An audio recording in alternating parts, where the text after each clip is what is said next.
महात्मा मिंटू दास जी, इनकी पूरी टीम जिन्होंने ये कार्यक्रम कराया है, एक भव्य आयोजन किया है, मैं इनका बहुत बहुत धन्यवाद करता हूँ भाई यार तुम भी चुप नहीं कि बैठते भाई, इतना आराम से तो बैठ शानदार जाओ। ऐतिहासिक आयोजन इन्होंने कराया। और मुझे भी निमंत्रण दिया था कि आपको आना है। बहुत सारे जगत गुरु सतगुरु रविदास जी महाराज के, स्वामी ज्ञान भिक्षुदास जी महाराज के, अखंड ज्योति सतगुरु समनदास जी महाराज के मिशन को आगे बढ़ाने वाले संत गुरु महापुरुष यहाँ बैठे हुए हैं, जिन्होंने अपना पूरा जीवन इस महान कार्य में अर्पित किया है। हम लोग तो उनके सामने बहुत छोटे हैं। वो सत्संग के रास्ते से समाज में फैली कुरीतियों को, बुराइयों को, परेशानियों को दूर करने के लिए, सही रास्ता दिखाने के लिए वाणियों के माध्यम से, प्रचार के माध्यम से समाज का मार्गदर्शन करने का काम करते हैं। उनके आंखों पर जो अंधेरा पड़ा हुआ है, उस अंधेरे को दूर करने का काम करते हैं। और ये वो संत महापुरुष हैं जिन्होंने अपना घर परिवार छोड़ दिया, क्योंकि उन्होंने सतगुरु जी के मिशन को आगे बढ़ाने का संकल्प अपने मन में धारण किया। तो ये इस रास्ते के जरिए समाज इस भंवर में फंसा हुआ उसको निकालने के लिए प्रयास करते हैं। लंबे समय तक हम लोग भी सामाजिक आंदोलन के जरिए समाज को इस भंवर से निकालने का प्रयास करते रहे। और फिर बाबा साहब अम्बेडकर, जिन्होंने महापुरुषों के इसी मिशन को आगे बढ़ाने का काम किया, अपने 4-4 बच्चे बलिदान कर दिए। उन्होंने एक नारा दिया कि political power is the master key, it is the master key, by you can change, political power is the master key, it is the master key, by you can change each and every door of your success, by you can open each and every door of your success। इसका मतलब ये है, राजनीतिक सत्ता वो सुनहरी चाबी है जिसके जरिए आप अपनी सारी परेशानियों का हल निकाल सकते हैं, अपनी सारी समस्याओं के ताले खोल सकते हैं। मैं बहुत सारे सत्संग में जाता हूं, महान पुरुषों की वाणियां सुनता हूं। एक लंबा जीवन मेरा इसी काम में बीता है। मेरे आज भी याद है जब अखंड ज्योति सतगुरु समनदास जी महाराज पूर्ण नहीं हुए थे, उनके जहां भी सत्संग होते थे हम लोग उसका हिस्सा जाके बनते थे। और मेरे आज भी याद है कि जब गुरु महाराज सत्संग स्थल पर पहुंचते थे तो लाखों लाखों अनुयायी उनको देखने के लिए आते थे। उनका योगदान भी कम नहीं है। उन्होंने लाखों ऐसे परिवारों को भंवर से निकालने का काम किया जो अंधेरे के गड्ढे में गिर गए। अभी उनके दिखाए हुए रास्ते पर उनके बाद इतने सारे संत काम कर रहे हैं। तो हम भी बाबा साहब अम्बेडकर के, जगत गुरु सतगुरु रविदास जी महाराज के, गुरु ज्ञान भिक्षुदास जी महाराज के, अखंड ज्योति सतगुरु स्वामी समनदास जी महाराज के रास्ते पर चलकर जो परेशानियां लोगों की जिंदगी में है उनको दूर करने के लिए दिन रात मेहनत कर रहे हैं। जेल भी जा रहे हैं, मुकदमे भी झेल रहे हैं, परेशानियां भी उठा रहे हैं, लाठियां भी खा रहे हैं, गोलियां भी खा रहे हैं, लेकिन दुखी नहीं। बहुत जिम्मेदारी से इस बात को आपको कह रहा हूं। आपने सुनी मेरी क्या कहा मैंने? दुखी नहीं, बिल्कुल भी दुखी नहीं। क्यों दुखी नहीं है? क्योंकि एक बार जीवन मिला है, आदमी अपने लिए हर कोई जीता, जीव जंतु भी जीते, दूसरों के लिए जीने को ही असल जीवन कहा जाता है, अपनी ड्यूटी अदा करने इस दुनिया में। और अगर आज कहीं किसी पे गरीब पे जुल्म होता है तो सबसे पहले उसकी आंखें अगर किसी को देखती है तो वो नीले पटके वाला नौजवान होता है जो दिन रात समाज की सेवा करता है। और इतना भय है इस नीले पटके का कि जब ये नीले पटके वाले निकलते हैं तो फिर पूरा प्रयास रहते हैं कि जिसके आंसू पूछने के लिए निकले उसके आंसू पूछने का काम करें। मैं भी इनमें से एक छोटा सा सिपाही हूं। आप लोगों के आशीर्वाद से जो संत यहाँ बैठे हैं, इन्होंने मेरे लिए बहुत प्रयास किया। जो इधर बैठे हैं मेरे भाई बुजुर्ग, उनका आशीर्वाद मेरे ऊपर हमेशा रहा, मेरी माओ का, बहनों का भी। इनकी वजह से लोकसभा का सदस्य हो गया हूं। लोकसभा का सदस्य मैं बाद में हूं, आपके लिए मैं बेटा हूं। जब तक मेरे शरीर में लहू का आखिरी कतरा रहेगा, मैं महापुरुषों के इस मिशन को आगे बढ़ाने का काम करता हूं। दो तीन बातें, हालांकि संत आपको बहुत सारी चीजें बताएंगे। हम लोग भी सुबह से ट्रेवल कर रहे हैं। मेरे एक साथी हैं दिल्ली में, उनकी अभी 4 दिन पहले गोली मारकर हत्या कर दी गई थी।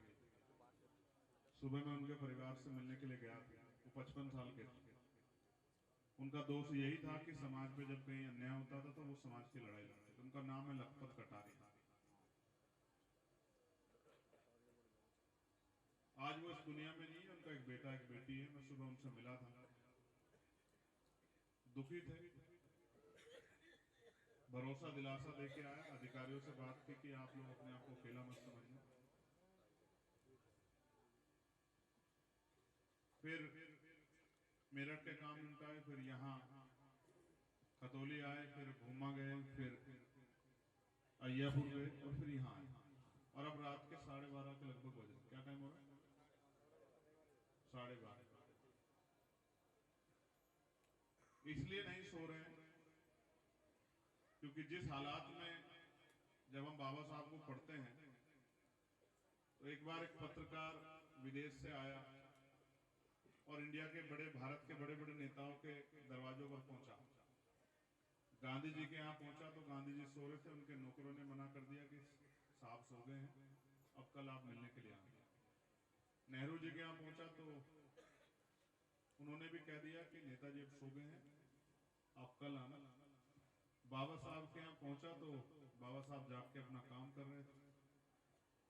वो पत्रकार खड़ा रहा, बाबा साहब अपने काम में लगे रहे। घंटों बाद बाबा साहब ने जब उसकी तरफ देखा तो उन्होंने पूछा कि who are you and what are you doing over there, आप कौन और यहाँ क्या कर रहे हैं? तो उसने बताया कि सर मैं एक जर्नलिस्ट हूँ, एक पत्रकार हूँ और आपको देश के बड़े नेताओं के बारे में जानने के लिए यहाँ आया था।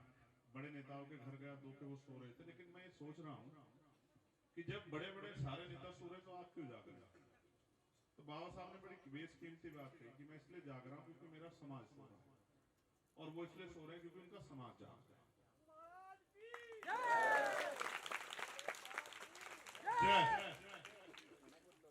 तो जिनका समाज जाग रहा होता है उनका नेता सो रहा होता है, जिनका समाज सो रहा होता है उनका नेता जाग रहा होता है।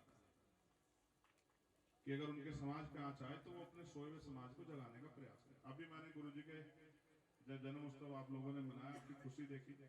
हालांकि कान में मेरे महाराज जी ने कहा था कि नाचेंगे भी, फूल भी बिखराएंगे और कई चीजों का वितरण भी होगा।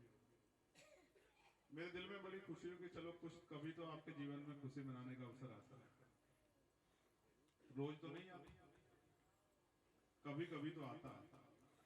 तो मेरा दिल बड़ा प्रसन्न हुआ, मेरे मन में बड़ी ठंडक पड़ी कि आज तो मेरी माँ बहनें खुशी मना रही, वरना तो फिर से कल हमारे जीवन में फिर वही है।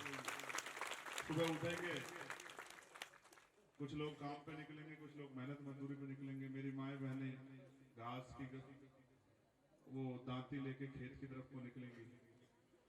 जमीन भी नहीं है, घास काट के लाएंगे दूसरों खेतों से। कोई गाली देगा, कोई अपशब्द कहेगा, कोई गलत नजर से देखेगा। फिर बेचारी किसी तरह से वो घास वगैरह लेके आएंगे और अपनी भैंस को, गाय को खिला के दूध बेच के हमारा पेट पालने का काम करेंगे। जिस समाज में पैदा हुआ तो समाज की सारी परेशानियों को जानता हूँ, समझता हूँ। घरों के हालात को भी जानता हूं। एक चीज आपसे कहना चाहता हूं, हालांकि ये सत्संग से रिलेटेड नहीं, कोई काम कर लो, नहीं है जमीन कोई बात नहीं, कोई छोटा मोटा अलग से काम कर लो, कुछ काम सीख लो, ऐसा कोई काम मत करो जिसपे आपके सम्मान पे आंच आए या कोई दरिंदा आपको आंख उठा के देखे, तकलीफ होती है। सतगुरु सोमनाथ जी महाराज की।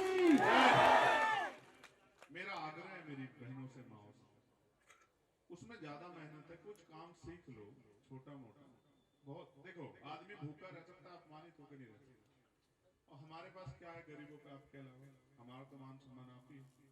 जब आपकी तरफ आंख उठती है तो तकलीफ हमें भी होती है नहीं होती? बता, जोर से बता, होती नहीं होती है? तरीका एक ही, जमीन नहीं है मुझे पता है, क्यों किसी के खेत में जाना, क्यों किससे गाली खानी। अब ये घटना हुई है देवबंद के पास, किसी के खेत से घास काट रहा था, उसने इतना पीटा कि वो मरी नहीं, मतलब दिक्कत हुई बड़ी। ऐसा लगता है वो लाठी उस मां को ना लगी हो, हमारी पीठ पे पड़ी। बहुत कुछ नहीं कहना चाहता, आप सबके लिए मंगल कामनाएं करता हूं, बस इस बात के साथ बात को खत्म करूंगा। ये बात आपको इसलिए बतानी कि आपको समझ आए। रात के 12:30 बजे आप जाग रहे हो, जब यहाँ सत्संग में आए हो ना, कुछ लेकर जाना, सिर्फ फॉर्मेलिटी मत करना। फॉर्मेलिटी का मतलब दिखा दो, आए हो, बाणियां सुनी चले, इसको धारण नहीं करोगे जीवन में तो कुछ नहीं बनेगा। अपने बाप को बाप का याद रखना, मेरी बात कड़वी है मगर इसको याद रखना। अपने बाप को बाप कहो, ठीक है? अपने गुरुओं को दिखाए रास्ते, किसी को बुरा मत कहो। लोकतंत्र है, भारतीय संविधान में सभी धर्मों की आजादी है, सब अपने धर्मों को माने, आप भी अपने धर्म को मानो, आप भी अपने धर्म को मानो, अपने गुरुओं के दिखाए रास्ते पर चलो, कोई मुसीबत आपकी तरफ नहीं आएगी। और इधर उधर टक्कर खाते फिरोगे तो फिर बाद में रोते रहना, फिर कहोगे कि मार दिए, पीट दिए, गिरा दिए, कर दिए, वो कर दिए, फिर मुझसे कहते रहना कि भैया ये कर दिया। तो बहुत इंपॉर्टेंट बात कह रहा हूं, आपको समझ आएगी। एक बार बाबा साहब अम्बेडकर, मैंने अभी कई कुछ बच्चों को सुनाई है या बोल, एक बच्चा जो आईएएस बन गया, सिविल सेवा में चला गया, बाबा साहब ने उस पर खबर भेजी कि उसको कहना कि मैंने याद किया। जब ये बात उस बच्चे पे गई, जैसे एक हमारे बहुत सीनियर अधिकारी यहाँ खड़े मुझे ऐसे दिख रहे हैं, सब आए तो आए गरीब जमीन से निकल के मेहनत करके संघर्ष करके किसान परिवारों के लोग। तो जो बच्चा आईएएस बना था, बाबा साहब ने जब उसके पास खबर भेजी कि उसको कहना मैंने बुलाया है, तो उसके मन में एक बात आई कि बाबा साहब अब पे बैक टू सोसाइटी का आंदोलन चला रहे हैं, तो बाबा साहब सहयोग लेते हैं, चंदा लेते हैं, उस चंदे से वो काम करते हैं। तो उसको लगा कि बाबा साहब ने इसलिए याद किया होगा कि चंदे की जरूरत होगी बाबा साहब को, कि भाई आप कमाने लगे हो तो चंदा दे देना। उसने कुछ पैसे जेब में रखे और बाबा साहब के यहाँ चला गया। बाबा साहब अपने काम में बिजी थे, बाबा साहब ने गर्दन उठा के देखा तो सामने वो खड़ा था। बाबा साहब ने उसको कहा बैठ जाओ। मेरी आवाज आ रही है ना? कहां तक आ रही है? हाथ उठाना, ठीक है, बहुत शुक्रिया। तो बाबा साहब ने उसको कहा बैठ जाओ, वो बैठ गया। तो बाबा साहब ने गर्दन उठा के पूछा घर परिवार में सब अच्छे? बोले हाँ। तो बाबा साहब ने उससे पूछा कि गांव जाते हो? उसने कोई जवाब नहीं दिया। बाबा साहब ने फिर पूछा गांव जाते हो? तो उसे लगा कि बाबा साहब उसको कह रहे हैं कि गांव जाया करो। बहुत सीनियर लोग, प्रधान जी और मुझे अभी दिखे, मेरा ध्यान उधर नहीं था, अब दिख गए। तो जब ये बात बाबा साहब ने कही, उसने कहा कि अब जाया करूंगा। तो बाबा साहब ने कहा कि ये नहीं पूछोगे क्यों कह रहा हूं जाया करो? क्यों कह रहे थे बाबा साहब उसको गांव जाने के लिए, पता आपको?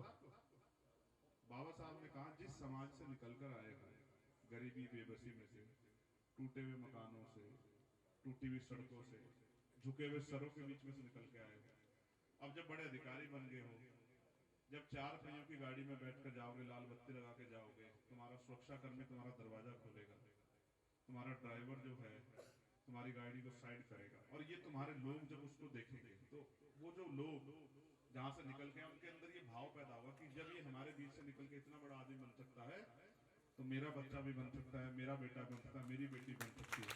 सतगुरु समनदास जी महाराज की। तो ये भाव पैदा होंगे उनके अंदर, ये इंस्पिरेशन आएगा कि जब ये मेहनत करके आगे निकल सकता है तो हम भी, हमारे बच्चे भी कल कामयाब हो, हमारी भी जिंदगी बदल सकती है।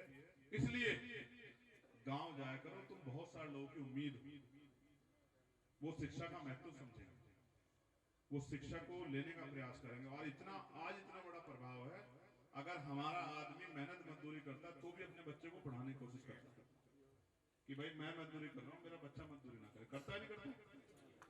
ये प्रभाव है बाबा साहब अम्बेडकर की शिक्षाओं का, हमारे गुरुओं की शिक्षाओं का। एक बात और जाते जाते 2-3 मिनट में मुझे कहनी है, क्योंकि माहौल बड़ा अच्छा सन्नाटा है, लोग ध्यान से सुन रहे हैं।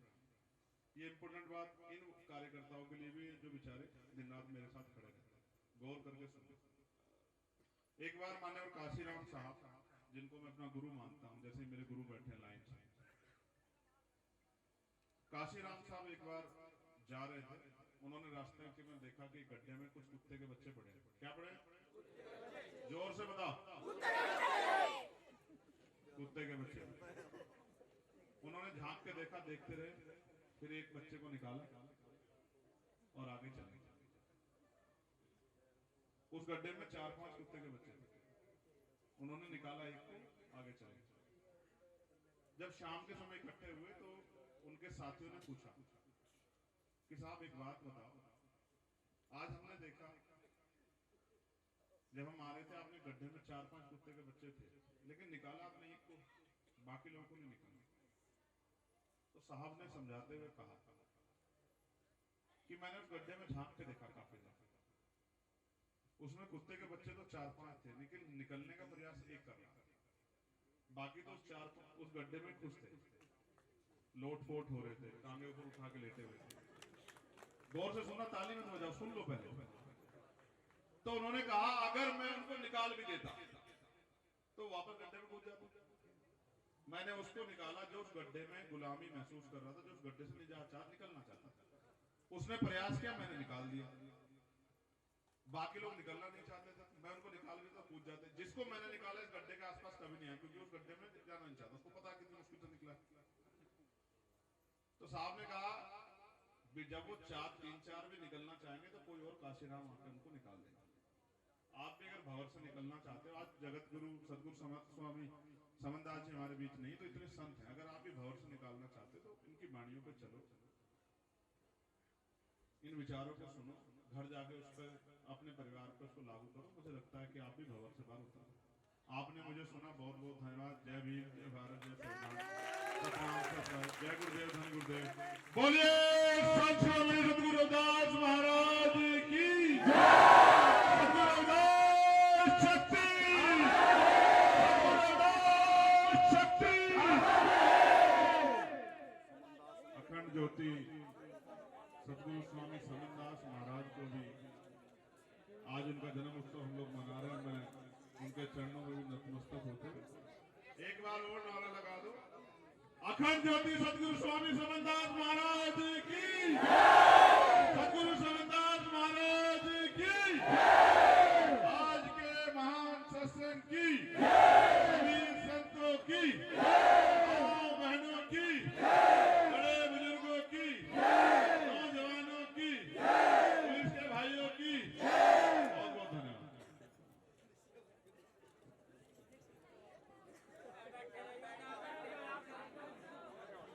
भाई